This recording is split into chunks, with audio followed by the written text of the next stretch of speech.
Спартакиада оюндарында бардык факультеттердин студенттери командалык жана жеке спорттук оюндарда күч сынашкан. Анын негизинде педагогика жана дене тарбия факультети 1-орун, математика жана информациялык технологиялар факультети 2-орун жана медицина факультети 3-орунду ээлешкен.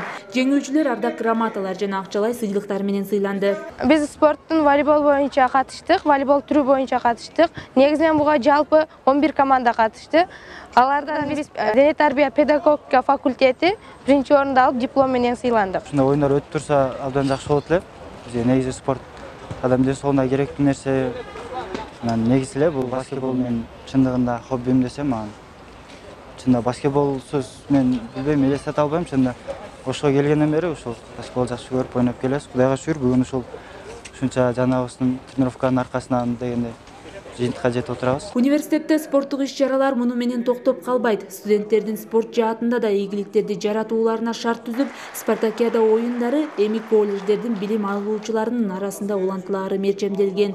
Андан соң жыл жыйынтыгын окутуучулардын спорттук мелдештери менен аяктоо пландалууда. Бул азыр биринчи курстар аралык бакалавр багытындагы студенттердин арасында болду. Кудай буйрса дагы бир жумадан кийин биз колледждердин биринчи курстердин арасында спартакиада старт алат. Ал жыйынтыкталгандан кийин факультеттер аралык спартакиада башталат. Ошон менен биз жаңы жылда окутуучулардын спорттук иш-чарасына кирип барабыз. Белгилей кетсек, мелдеш спорттун 8 түрү боюнча өткөрүлүп, ага биринчи курстун гана студенттери катышканы маалым. Ал эми иш-чара билим алуучуларды сергек жашоого үндөө менен аларды спорт жаатына тартуу максатын көздөйт. Наргиза Анарбай кызы, Элеман Игембердиев, Үмүт телестудиясы.